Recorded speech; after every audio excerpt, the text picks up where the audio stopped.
김순덕 대기자가 원래 이제 칼럼을 도발적으로 잘 쓰세요. 예, 그래서 제목도 도발인데. 원래 이분이 도발이란 이거를 언제부터 좀 전부터 썼는데 윤통 들어서고 나서는 진짜 진짜 도발이에요. 도발을 진짜 많이 해요. 처음에 저는 동아일보가 변했다는 거를 이 사람 때문에 알았어요. 그냥 대놓고 까더만. 그러니까요. 근데 이번에도 그 김순덕의 도발에 올라온 칼럼이 네.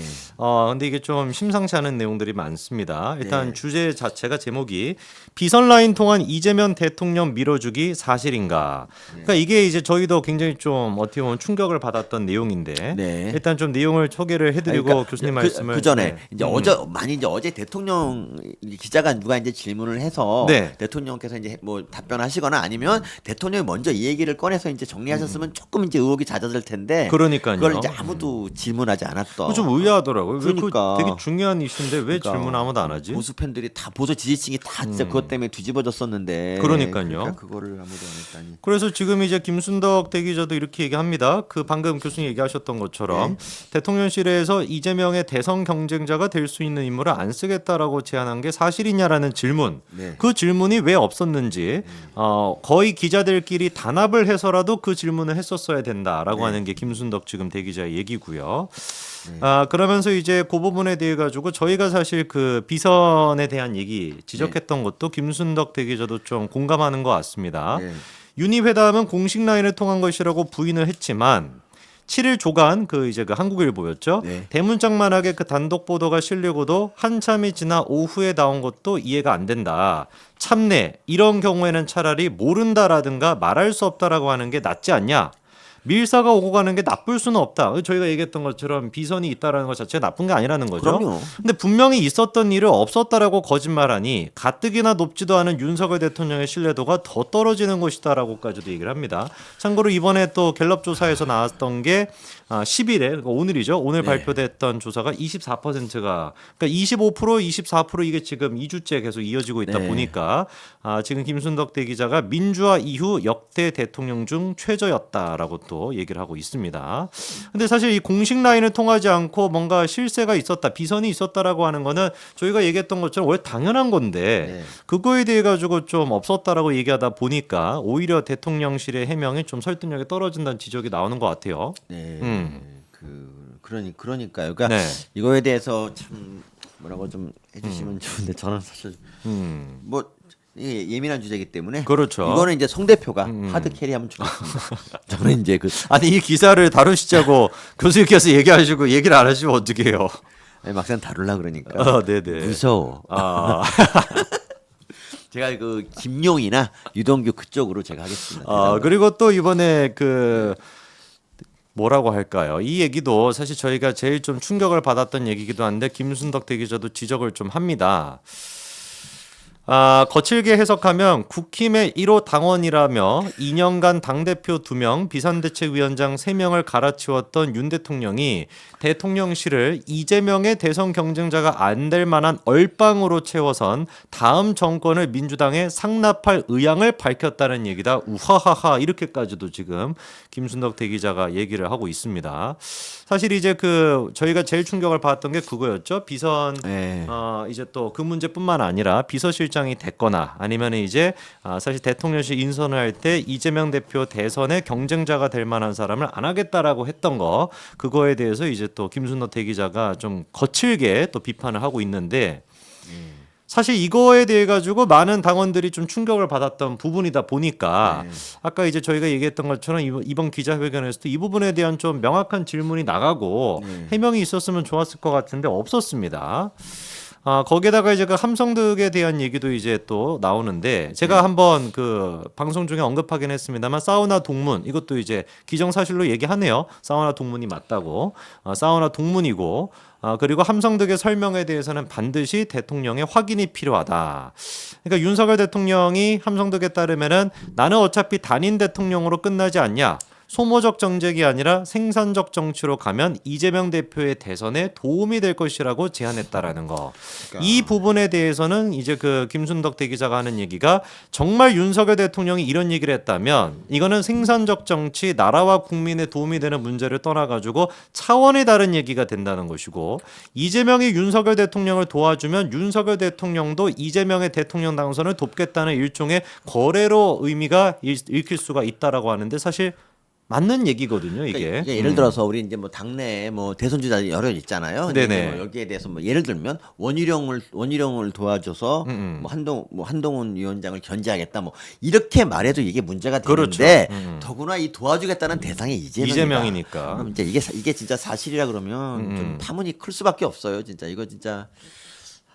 저는 좀 사실이 아니라고 그냥 말해주기라도 하면 좋겠습니다. 그러니까요. 좀 해명이라도 있으면 좋은데 거기에다가 이 부분도 또 이렇게 아주 그냥 그 꼼꼼하게 지적을 많이 하네요. 그때 우리가 이제 네. 다뤘던 했던 그 얘기를 그 그대로 얘기를 하고 있어요. 그대로 다 콜럼에 썼어요. 네, 네. 그러니까 이게 놀라울 정도로 저희가 지적했던 내용이 다 지금 들어가 있는데 또 저희가 지난번에 충격받았던 게 이거 아니었습니까?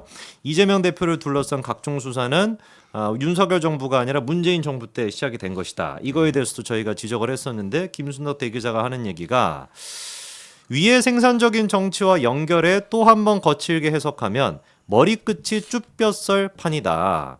김건희 여사를 위해서 윤석열 대통령과 야당 대표가 사법 리스크를 피차 퉁치고 정권을 주고받자는 강교한 딜로 읽혀서다. 가장 불쾌한 거는 무슨 대의 명분이 있는 것도 아니고 딱 봐도 김건희 여사의 도이치 수사 문제를 감싸주기 위한 눈물겨운 윤석열 대통령의 수뇌보로 읽힌다는 점이다. 굉장히 좀 비판을 세게 합니다. 그래서 다시 한번 이제 그 강조를 하지만 한국일보 기사가 사실이라면 말이다라는 거죠. 네. 그래서 사실 확인 기회가 필요했던 것인데 대통령은 대변인은 그거를 놓쳐버렸다 이렇게 지적하고 있습니다. 저 이거 딱 그냥 공감하는 부분이에요. 한국일보 이 내용이 사실이라고 한다면 이건 진짜 뭐 머리끝이 쭈뼛 설판이라고 했지만 진짜 이거는 뭐 하늘이 두 쪽 날 법한 얘기다 보니까 적극적인 해명과 그리고 또 조치가 필요하다라고 했었는데 그 부분에 대한 얘기를 하는 것 같습니다. 네. 근데 이제 뭐 우리 대통령이나 김 여사나 저는 뭐 이렇게 사법 리스크 자체가 그냥 뭐 애들이 정쟁으로 부풀려서 그렇지 사실 뭐 그렇게 이재명하고 비교할 정도는 아니지 않습니까? 이걸 퉁친다는 거는 좀 잘 모르겠는데 그냥 저는 글쎄요 이걸 뭐 사법 리스크를 뭐 퉁치기 위해서 이렇게 말한 건 아니고 그냥 저도 참 뭐라고 이걸 실드로쳐야 할지 모르겠. 네. 그래서 아까 그 얘기가 왜 나왔냐면은 원래 한국일보에 보도되었던 거와는 조금 다르게 이재명 대표를 둘러싼 각종 수사가 윤석열 정부가 아니라 문재인 정부 때 시작이 된 것이다. 요거만 그때 보도가 됐었는데 그렇죠. 그 얘기 플러스에다 어떤 얘기까지 있었냐면은 내 가족도 다 수사를 받았고 다 끝난 문제로 다시 불려왔다라고 윤석열 대통령이 강조를 했다는 거예요. 네, 그런 것도 있었어요. 네, 그 두 가지가 같이 있었다는 거죠. 그러니까 이재명 대표를 둘러싼 각종 수사는 문재인 정부 때 시작이 됐던 것이고 나와 그리고 내 가족에 대한 수사도 다 끝난 문제로 다시 불려왔다라고 얘기를 했다고 하니까 마치 그러니까 사법 리스크라고 하는 그 부분에서 이재명 대표랑 윤석열 대통령이 공감대를 형성했다라고 지금 김순덕이 지적하는 것 같아요. 이건 좀 지나친 해석 같고요. 그냥 저는 그냥 이렇게 생각하렵니다. 그냥 이재명을 이제 만나려고 하니까 그냥 너 지금 수사받는 걸 가지고 내 탓하지 말라. 뭐 그렇게 해석될 수도 있지 않습니까? 뭐 그냥 그걸 갖고 뭐 사실 뭐 도이치모터스는 백날 조사해도 진짜 나올 거 없거든요. 그냥 이거랑 뭐 퉁치자 이거는 좀 너무 나갔다 봅니다. 내 탓하지 말라고 하는 것도 문제 아닙니까? 그러니까 그것도 문제인데 정말 해서는 안 될 말인데, 그러니까 그렇다고 해서 여기서 이제 뭐 사법 리스크로 퉁치자 이거는 이건 더 나간 것이다. 그렇죠. 그래서 이제 김순덕 대기자가 하는 얘기는 나라에 충성하기보다 오로지 김 여사에게 충성하는 대통령만 보일 뿐이다. 이렇게 좀 사실 근데 김순덕 대기자 같은 경우는 정권 초반부터 계속 김건희 여사 문제에 대해서 지적을 많이 했었던 그러니까 칼럼도 말입니다. 많이 썼었죠. 그런데 2년 차에 접어든 지금 윤석열 정부를 보고서도 김순덕 대기자는 똑같이 일단 생각하는 것 같습니다. 나라에 충성하기보다 김 여사에 충성하는 대통령만 보일 뿐이다. 이렇게까지 지금 얘기를 합니다. 글쎄요, 참 그래서 저희도 이 부분에 대한 좀 명확한 해명이 필요하다라는 생각이었는데 해명이 안 나오다 보니까 김순덕 대기자도 또 이번에 그 기자회견이 끝나기를 기다렸다라는 듯이 보자마자 바로 이렇게 또 칼럼을 썼습니다. 근데 지금 보면은 조선일보, 중앙일보, 동아일보의 칼럼 뉘앙스가 거의 다 비슷해요. 예, 그렇습니다. 근데 유일하게 제가 이제 좀 챙겨보는 칼럼이 김대중 칼럼이라고 조선일보. 그분만 정말 열심히 그냥 뭐 윤 대통령 당당하세요. 뭐 총선 졌다고 다 뭐 그게 아닙니다. 끝이 아닙니다. 이렇게 말해주고 있어요. 그래서 그냥 근데 나머지는 다 그렇지 않고 지난번에 그런 것도 했잖아요. 왜 보수 언론이 보수 대통령 더 까고 있냐 이런 말도 한번 했으니까. 김대중 칼럼도 이번에 읽어보니까 교수님 얘기하신 것처럼 당당해라라고 하는 얘기인데 그 이제 뉘앙스를 또 보면은 왜 이렇게 이재명한테 이렇게 끌려다니냐라고 하는 얘기가 들어가 있잖아요. 그러니까 그렇지 그러지 마라 당당해라라고 난 이런 주문 정도는 그냥 건전한 비판인 것 같아요. 근데 이번 김순덕 칼럼은 좀 그러네요. 그러니까요. 굉장히 좀 세게 비판을 합니다. 너무 세게 그러니까 뭐 해석이 너무 멀리 갔다고 생각합니다. 그렇습니다. 그런데 이 부분에 대해 가지고 표현이 센 게 분명히 있지만 사실 뭐 김대중 칼럼도 그렇고 조선일보, 중앙일보, 동아일보도 그렇고 얘기하는 그 뉘앙스가 그 주제는 거의 비슷한 것 같아요. 네, 하여튼 지금 보면 이제 그러니까 우리 언론이 보수 진보 할 거 없이 다 이제 대통령 까기에 이제 돌입했다. 그래서 참 내 사람도 없고 뭐 사방에 뭐 그러다 사방에 다 욕만 하니까 역시 외롭구나. 네, 생각이 그래서 듭니다, 정말 진짜. 대통령께서 지금 보수 우파 국민들도 지지율이 이게 20%대가 유지가 계속되고 있다는 게 굉장히 심각한 사태입니다. 그래서 지금 한 3, 4주 가까이 계속해가지고 지지율이 20%대가 유지가 되면은 이거는 정말 좀 심각한 상태다 보니까 좀 대통령께서도 근데 여기 좀 왜 도대체 보수 우파 국민들까지도 이렇게 좀 지지를 철회하고 있는지 좀 생각하셨으면 좋겠다라는 말씀 그러니까 드립니다.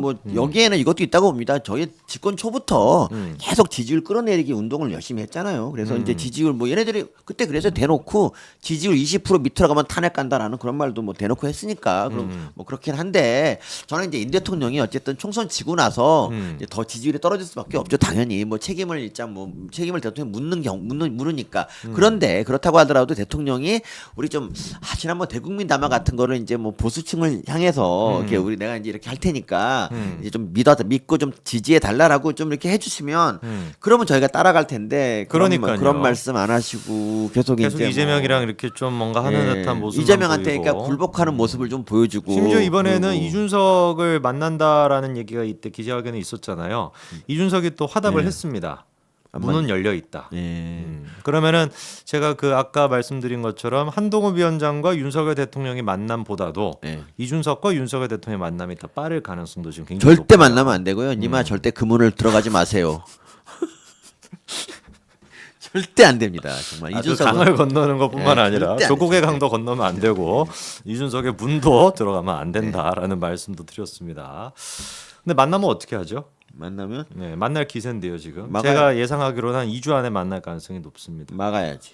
어떻게 개혁신당 같은 당이라고 해서 만나면 좀 너무하지 않습니까? 아무리 맞습니다. 저런 당이 무슨 당이 아니라 그냥 그 윤가당이잖아요. 윤가당. 그러니까요. 그런 당을 네. 뭐하러 만나? 그렇습니다. 저희 그래서 김순덕 칼럼까지도 소개를 좀 해드렸고요. 여기까지 정리를 해보고